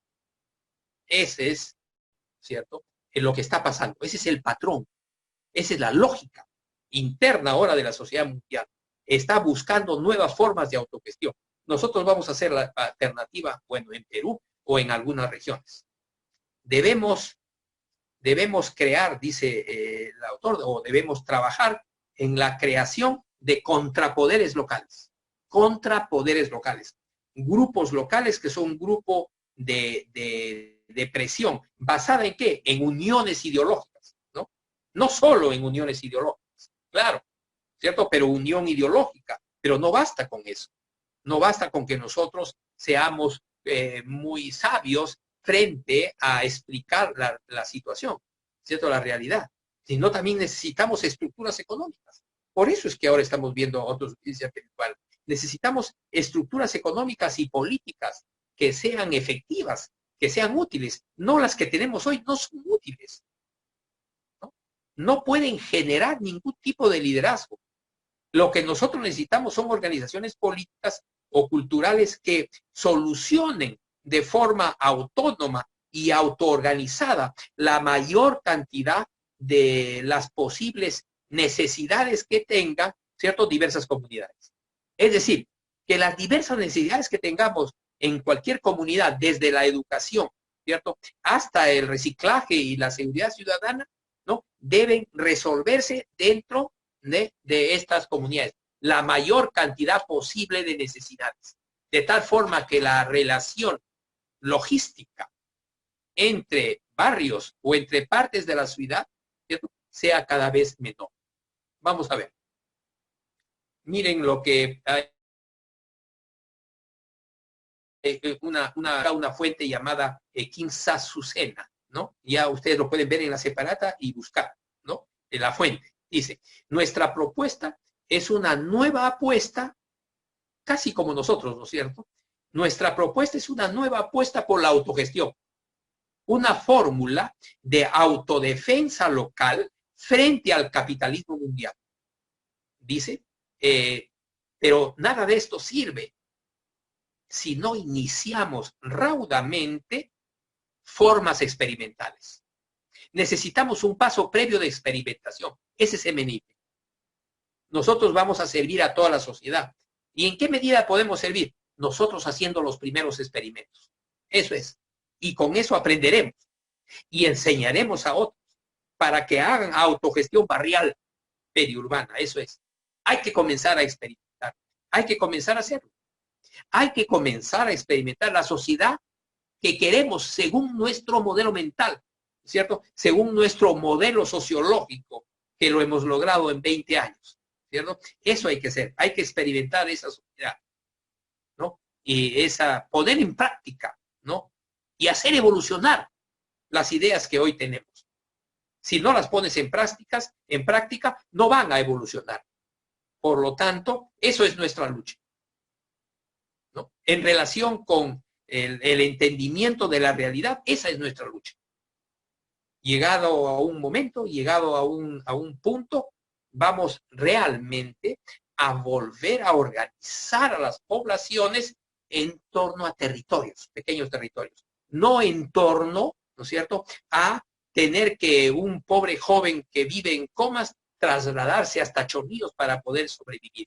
La idea de territorio, territorio de vida, ¿no? Eso es lo que vamos a tener que en unos años de experimento tras experimento llegar a una realidad que pueda enseñar a millones. Ya, ese es el motor entonces de la transformación. Transformar primero la economía local, hacer experimentación y hacer algunos embriones, algunos prototipos. Ese es el motor. ¿Cuál es el motor de la transformación nacional de un país determinado? Es esos prototipos locales, ¿no? Por eso es el estudio de esta separada. Bien. Sin embargo, la autogestión, ojo, no es fácil. La autogestión también es compleja, es complicada. ¿Por qué? Porque el trabajo autogestionario, amigos, es monetariamente menos rentable. Una cosa es conseguir un trabajo en una corporación y de frente te pagan $4,000, $5,000. ¿Sí? Y otra cosa es hacer una pequeña empresa autogestionaria. Implica mucho más esfuerzo. Implica mucha más implicación personal que el asalariado. El asalariado cumple sus 8 horas y se va, pues, ¿no? Es muy tecnificado, se ha tecnificado en algunas organizaciones nacionales o sobre todo extranjeras y consigue un salario, ¿no? Y no trabaja como un autogestionario, ¿no? Y no sufre como un autogestionario. Sin embargo, la reconstrucción de nuestras comunidades locales, ¿no?, necesita del trabajo denodado, sacrificado de la autogestión, ¿cierto? Y por lo tanto, ese trabajo finalmente es mucho más valioso. No será más fácil, no será tan bien remunerado al comienzo. Sin embargo, es mucho más valioso porque aprendes y enseñas en la propia realidad de futuro que se está creando en nuestro mundo. Pues bien, están funcionando ahora grupos autogestionarios de consumo. Hay grupos autogestionarios de consumo, o sea, la compra de una comunidad compra por mayor alimentos, ¿no? Compra en grande alimentos. No se eliminan intermediarios. Esos son grupos de consumo. Eso hay que hacer. Comercio justo. Eliminar a los intermediarios. No eliminarlos físicamente. Estoy hablando de ya no depender de los intermediarios para poder hacerlo, ¿no? Por otro lado, en los barrios también se pueden hacer alimentos ecológicos, orgánicos, ¿no? Gradualmente. Empezando a empezando a hacerlo de forma más grande y con mayor métodos tecnológicos para que sean valorados a nivel internacional y podamos nosotros participar, ¿no?, también a nivel internacional con nuestros productos orgánicos, ¿no? Claro, eso tenemos que empezar a hacerlo.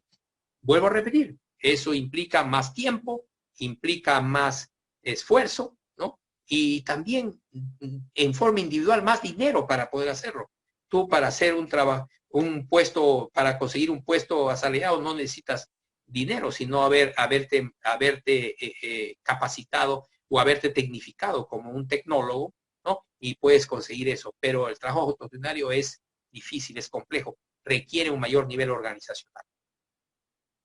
la planificación, amigos, y el consumo local de la producción local, o sea, la planificación de la producción local y el consumo local de esa producción pueden eliminar el sistema de precios que hoy se impone y la ley del valor en general, ¿no? O sea, el valor de cambio puede transformarse, puede trastocarse, porque, por ejemplo, un dentista atiende, ¿no? Y sus servicios son pagados de frutas orgánicas que en un patio ecológico desarrolla una familia determinada, ¿no?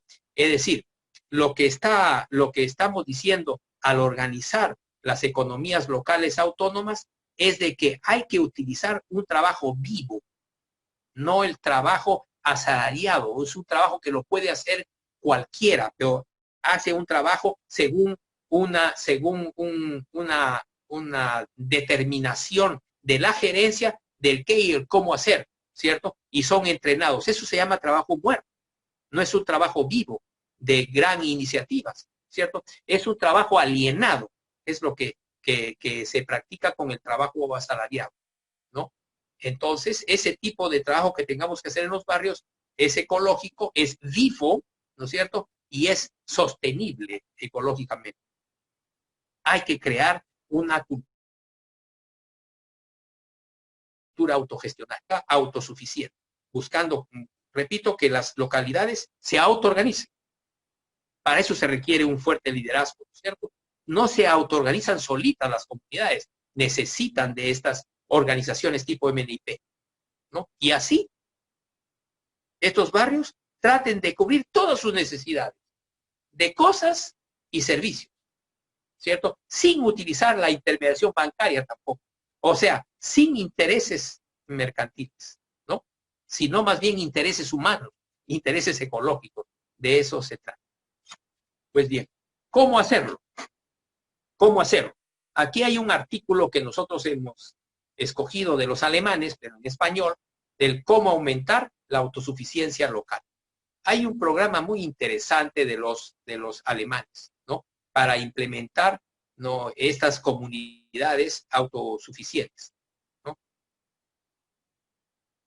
Cada localidad es distinta unas a las otras, o sea, de la autosuficiencia, el formar estos barrios o estas localidades, estas ecoaldeas autosuficientes, requiere un estudio específico, porque no todas son iguales, ¿no? O sea, la forma de llegar a la autosuficiencia es distinta en una y otra localidad. Sin embargo, hay un protocolo más o menos genérico que han inventado los alemanes, que se llama tapando las goteras. Fue creado por una fundación alemana y ha sido implementado en varios países. No vamos a ser los primeros. Lo que nosotros queremos hacer son formas más genéricas, es decir, hacerlo nosotros no solamente en un ejemplo, en una ecoaldea, sino hacer protocar a nivel nacional. La filosofía de este método tapando las goteras es muy sencilla. La economía local sería como un cubo con agujeros, un balde con agujeros. Entonces, ¿no? El agua ingresa al balde, pero se va por los huecos, ¿no? Ingresa, entonces, la localidad sería como un balde. O sea, entra dinero a la localidad por muchas razones, ¿no? Por sueldos, salarios, etcétera, entra, ¿no? Pero también se va en el pago de energía, en el pago de agua potable, que son transnacionales, ¿no? Entonces, todo el dinero que entra a la localidad sale por esos huecos al adquirir cosas, mercancías estandarizadas y adquirir servicios. Se escapa el agua por las goteras. Compramos gasolina y pagamos. Compramos electricidad y pagamos, etcétera, ¿no?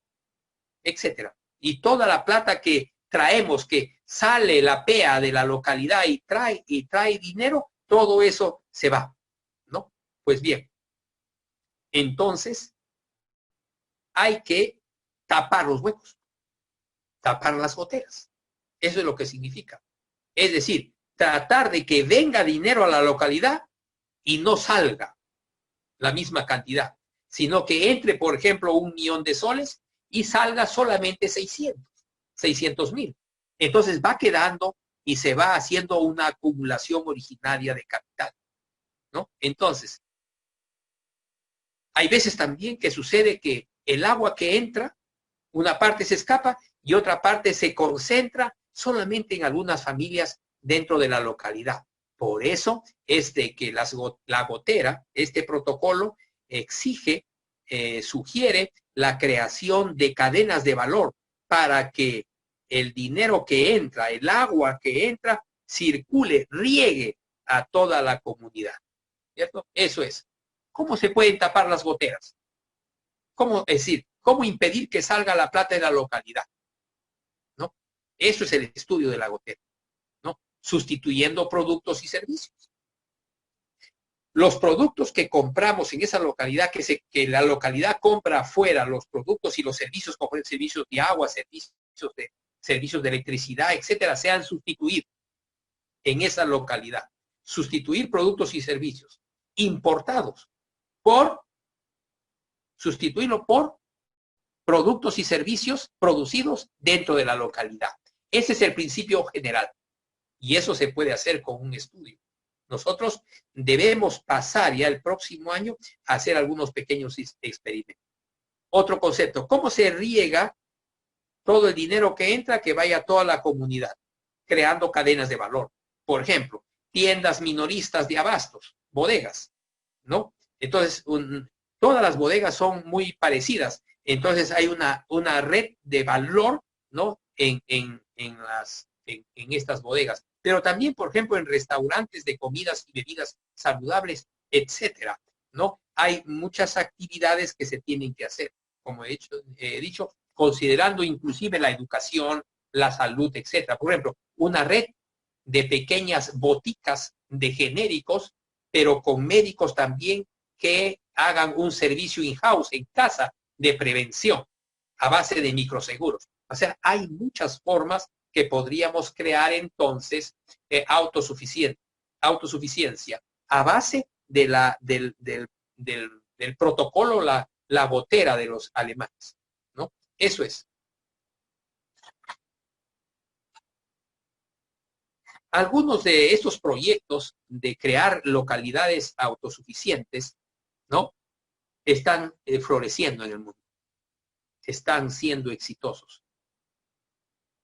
El autor dice, mientras que en otras localidades están luchando mucho por sobrevivir. Todos estos experimentos deben superar una cosa, que es general, la financiación. ¿No es cierto? La financiación del programa para crear una localidad periurbana, ¿no?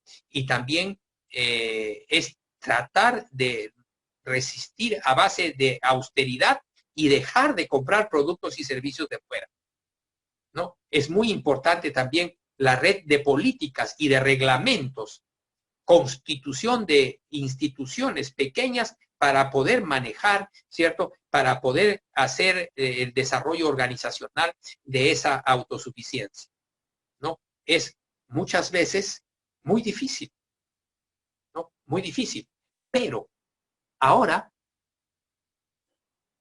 es el único camino. Así que por más complejo que sea, es el único camino. No hay otro camino para poder impedir que estas grandes ciudades como Lima se transformen en una ciudad de zombies, ¿no? Que se ligan unos a otros solamente a través del consumo, de la compraventa, ¿no? Y cada vez se contamine más y cada vez sea más caótica y cada vez haya más y más desempleo, ¿no? Entonces, no queda otra alternativa, sino el trabajo clarividente, mente clara, ¿cierto? Y mucho trabajo, mucha organización. Eso es, ¿no? Está surgiendo en el mundo una agenda, dice el autor, una nueva agenda económica que puede permitir que efectivamente que las ciudades recuperen el control de su destino social, de su destino económico. Que nuevamente el desastre que se nos avecina sea impedido y comencemos otra vez a retroceder frente al desastre, frente al abismo. 10 pasos para salvar a las ciudades. Sería conveniente, amigos, que tomemos mucha atención a este tema. 10 pasos para salvar a las ciudades. Tengo que ir un poco rápido porque la hora nos acecha, ¿no? Primer paso. Reconstruir las economías locales, tapando las goteras, tapando las fugas que agotan el dinero local, que agotan la riqueza local y siempre lo mantienen en pobreza. Si una localidad entra 1.000.000 y se va 1.200.000 y queda todavía endeudada, entonces esa localidad nunca va a conocer la riqueza, ¿no? Nunca va a salir de la pobreza. Entonces hay que construir diversidad dentro de la localidad.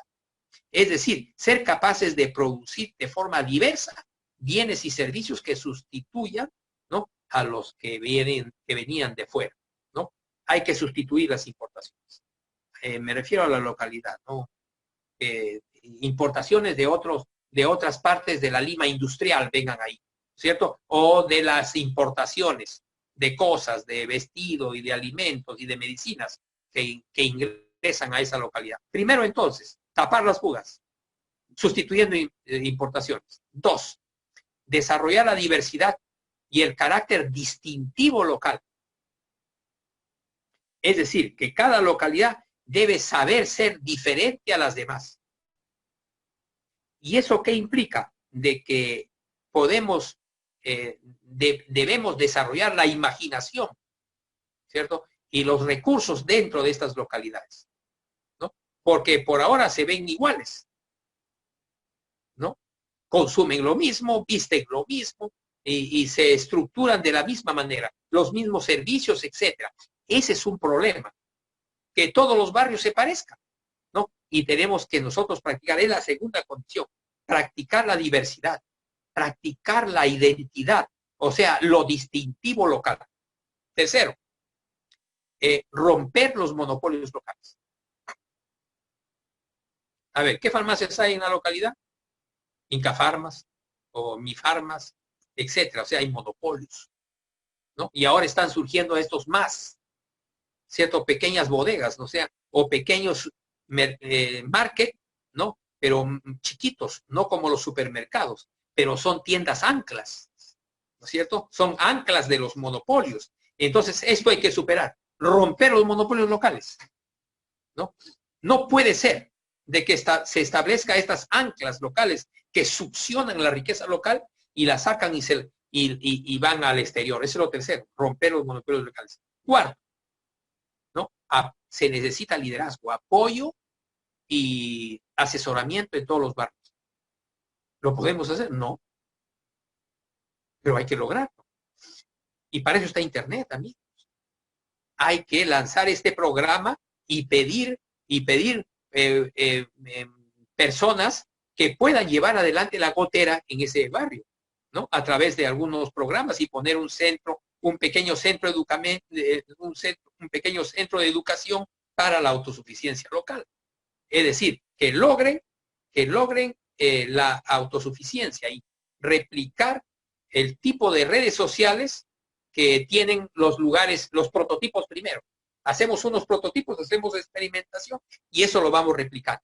Para eso necesitamos generar los primeros experimentos y generar el apoyo y el asesoramiento que se necesita dentro de las ciudades. Eso es lo cuarto. En quinto lugar, hay que hacer microfinanzas.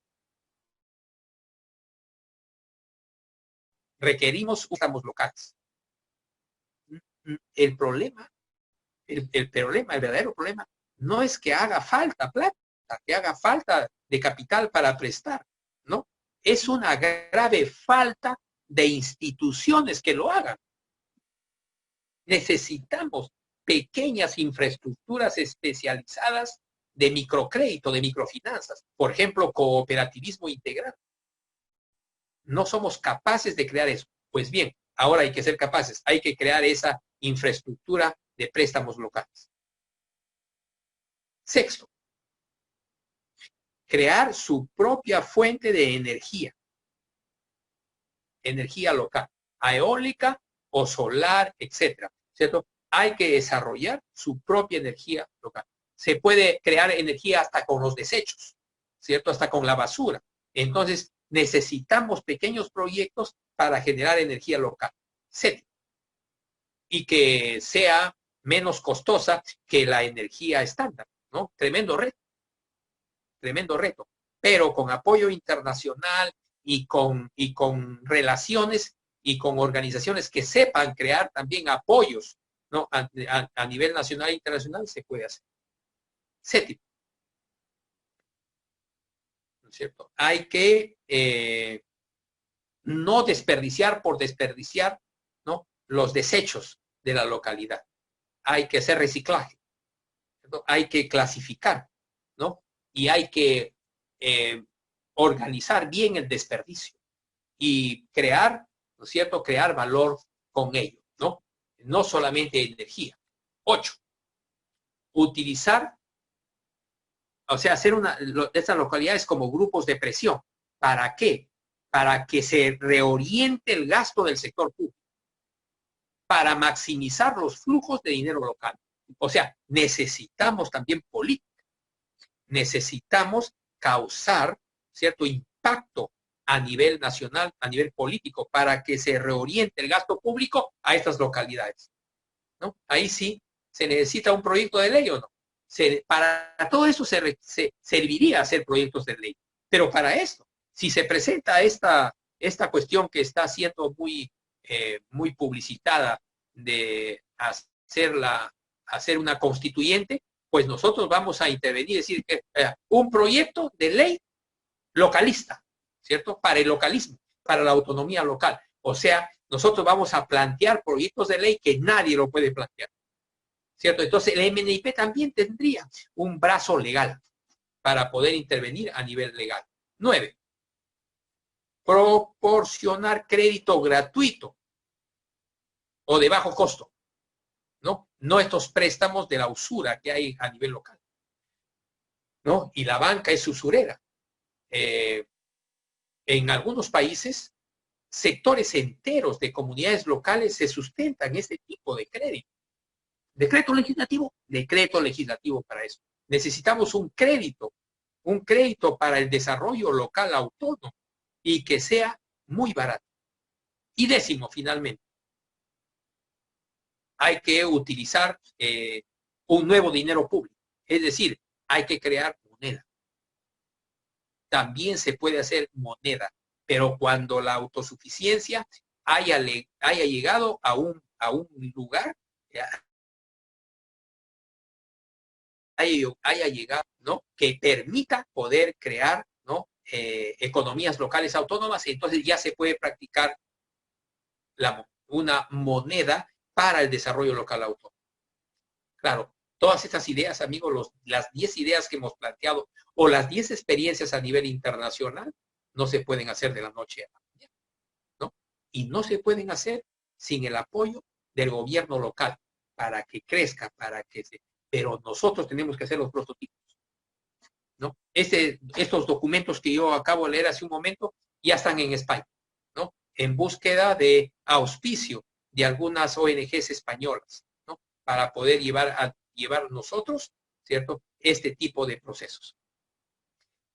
Conseguir que la banca, a base de decretos legislativos, a base de presión legal, también lograr que los bancos financien, ¿no? Financien una nueva infraestructura bancaria comunitaria. El Estado, el modelo económico estatal para estatal y el modelo económico de mercado global y su banca, ¿no? Financiar una estructura bancaria comunitaria eficaz para el apoyo de las pequeñas empresas ahí, como se hace en muchas partes del mundo, como se hace en los Estados Unidos, por ejemplo. Ahí hay que aprender de los Estados Unidos. Ahí la banca, legalmente, se les obliga a tener que implementar pequeñas estructuras de crédito barato, ¿no? Para el desarrollo comunitario de la localidad, ¿no? Eso es, se puede lograr eso con una presión legal. Entonces, para todo ello necesitamos líderes imaginativos, ¿no? Líderes que realmente tengan una teoría social completamente distinta a las teorías sociales existentes, que tengan estos líderes deben tener una visión de futuro, ¿no? Y que la capacidad de gestión para poderlas hacerlas ahora mismo ya, ¿no? Hasta ahora no ha sucedido que haya decretos legislativos o leyes las localidades de forma autónoma, ¿no? A partir de ahora hay posibilidades. Hay que utilizar, ¿no?, la crisis política que hay ahora, ¿no? Y entonces, antes de que esto se convierta en violencia caótica, ¿no? Turchin dice que va a haber guerra civil. Guerra civil significa organización. No va a haber guerra civil.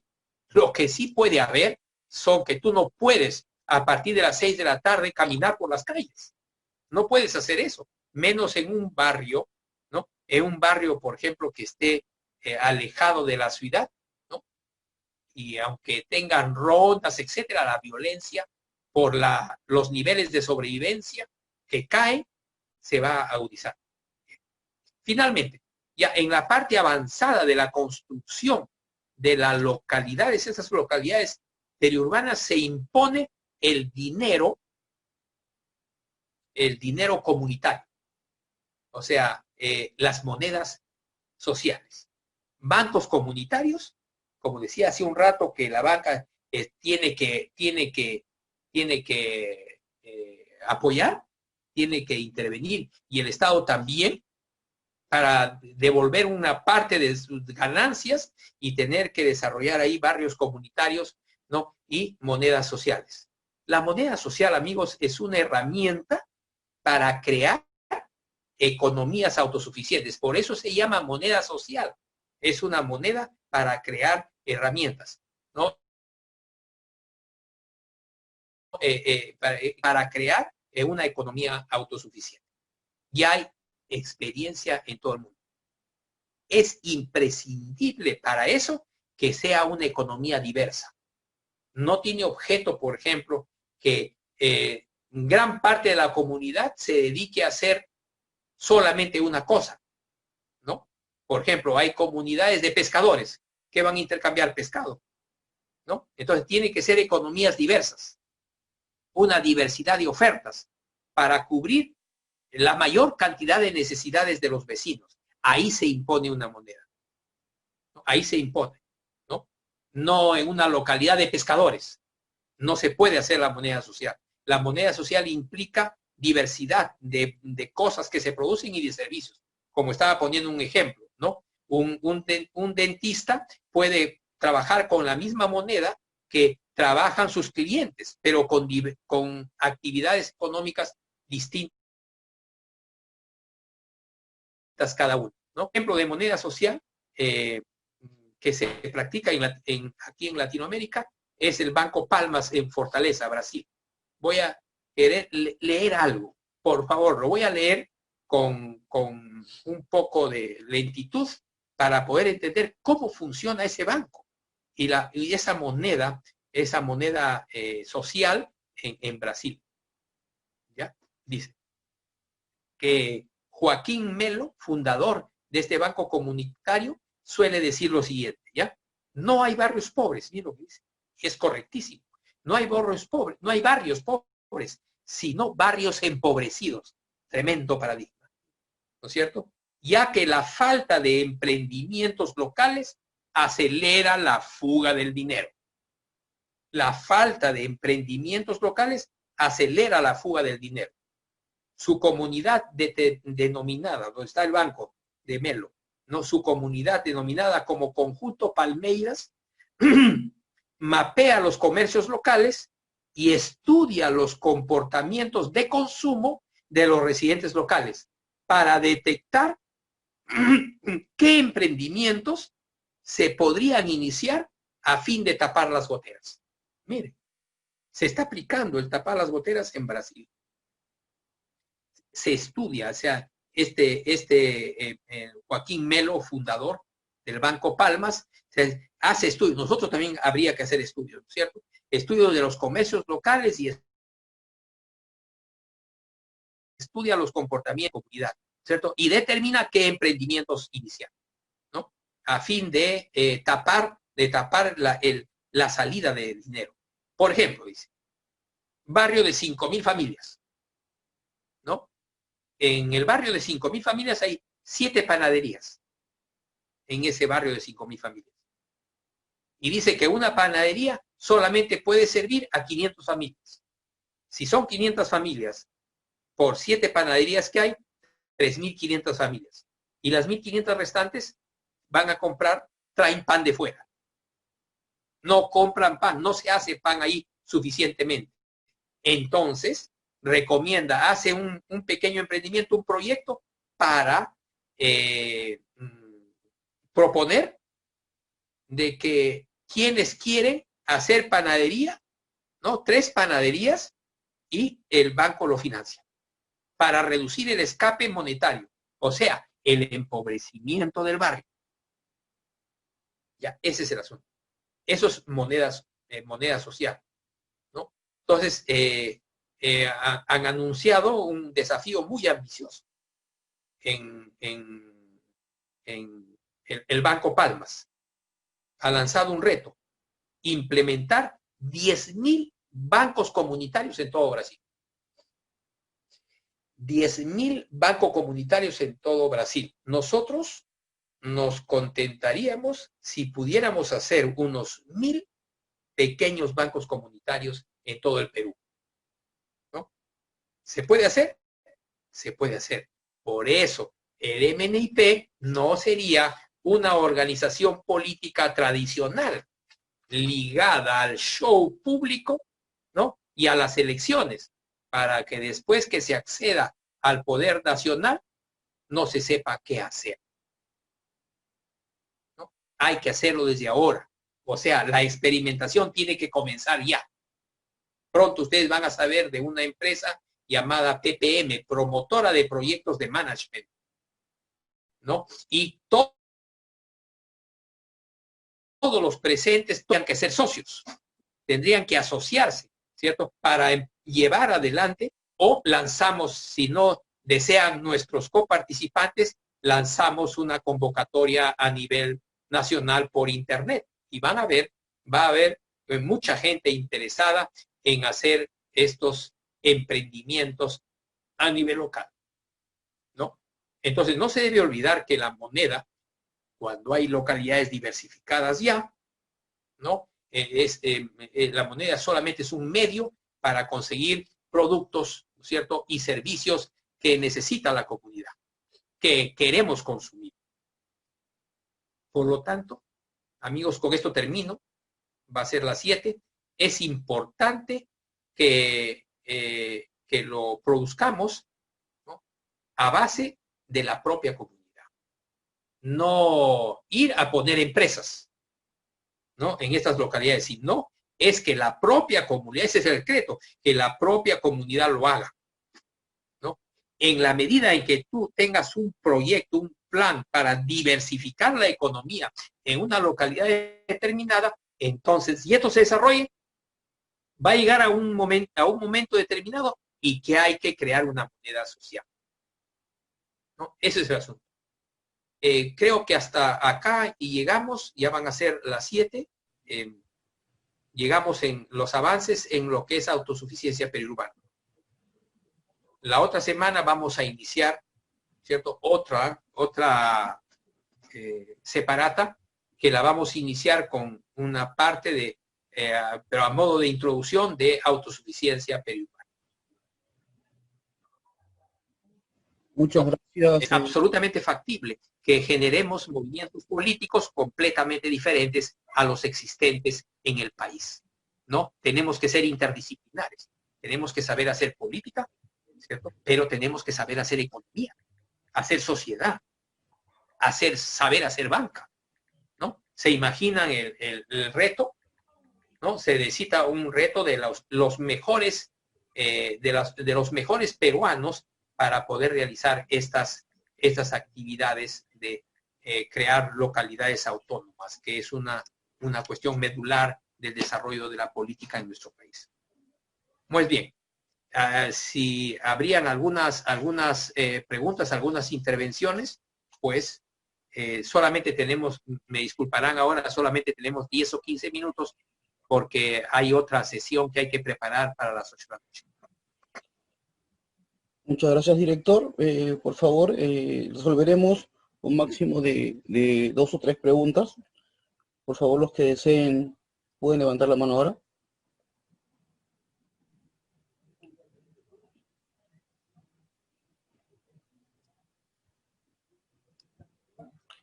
Al parecer no hay interesados en participar hoy, director. Muy bien. Bueno, sí, Fidel Pariachi levantó la mano. Por favor, Fidel, acepta la invitación para activar el micrófono.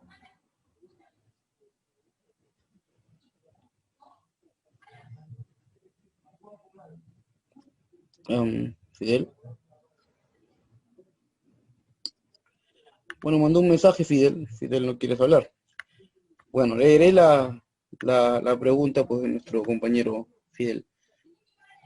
Si se realizan los barrios autosuficientes en Lima, ¿ya no sería necesario repoblar el campo para crear desarrollo?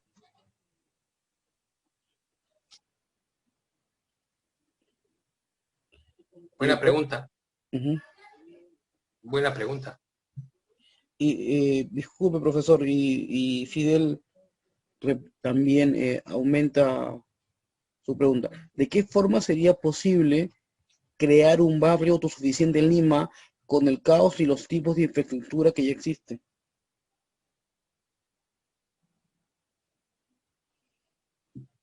Muy bien.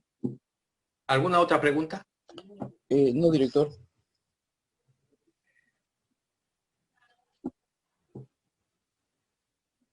Nosotros vamos a plantear próximamente cómo es que se va a hacer el éxodo rural, éxodo urbano y neoruralismo.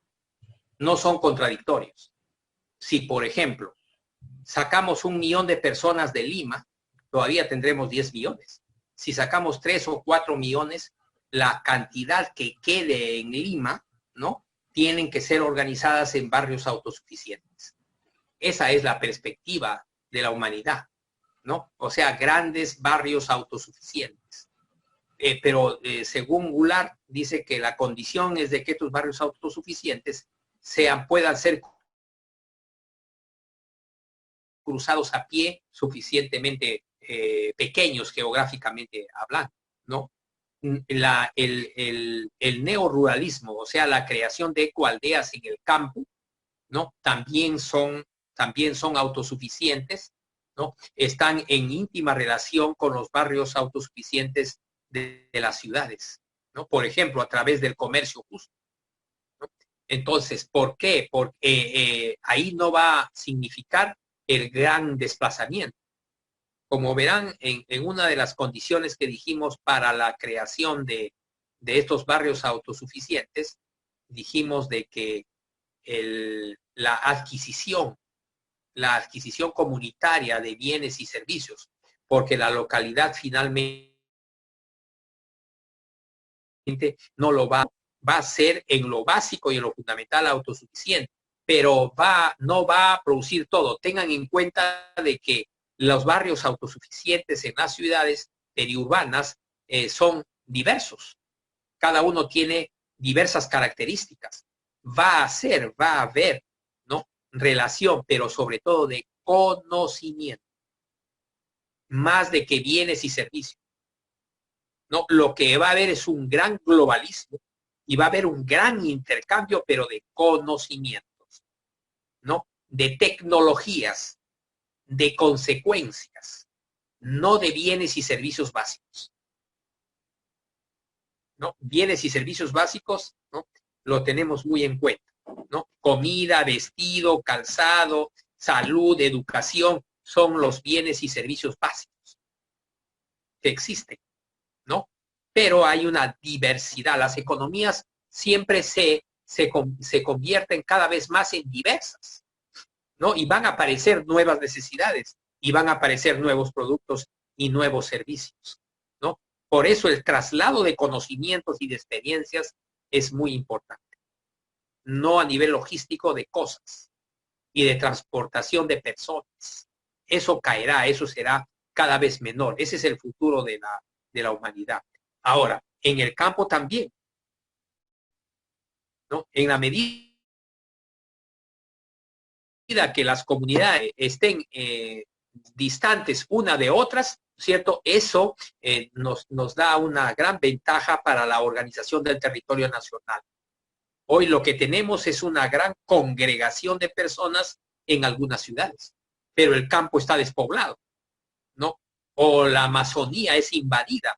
Entonces hay que reubicar las personas, como decíamos. Esto va a implicar cambios en las infraestructuras, ¿cierto? En las infraestructuras de transporte, en las infraestructuras de energía, ¿no? Estas grandes interconexiones a través de infraestructuras, eso, ¿cierto? Va a volverse más disperso, ¿cierto? Más distante uno de otros en la medida en que hay autosuficiencia. Cuando no hay autosuficiencia y la relación entre las personas solamente es a base de comercio, de compra-venta, entonces, ¿no? Es porque no hay autonomía.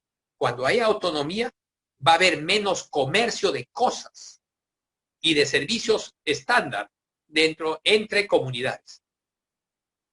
Va a haber, ¿no es cierto? Va a haber, sí, servicios, economías del saber y economías de servicios, ¿cierto? Muy diferentes unas de otras. He ahí el nuevo comercio, el nuevo intercambio, ¿no? Es sin emisiones, sin grandes infraestructuras de transportes, sino por lo general virtuales, ¿no es cierto?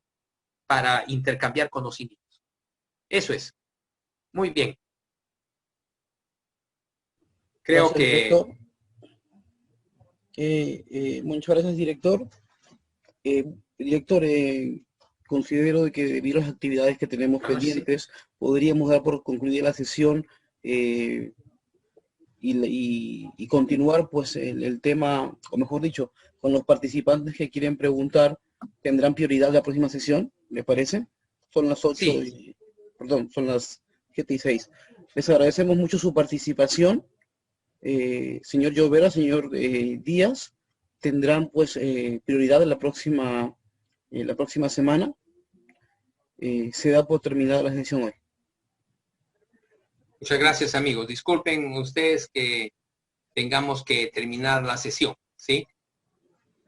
Creo que por costumbre estamos utilizando 2 horas 15, 2 horas 30, ¿no? Pues bien, tenemos una reunión importante a las 8 y hay que prepararla, ¿no? Y hay que recibir a los participantes de esta reunión. Muy bien, buenas noches. Buenas noches. Por favor, señor Llovera, señor Díaz, pueden hacernos llegar sus preguntas y las trataremos como preguntas de investigación y serán resueltas las próximas semanas apenas iniciemos la sesión. Muchas gracias, que tengan muy buenas noches. Hasta la próxima.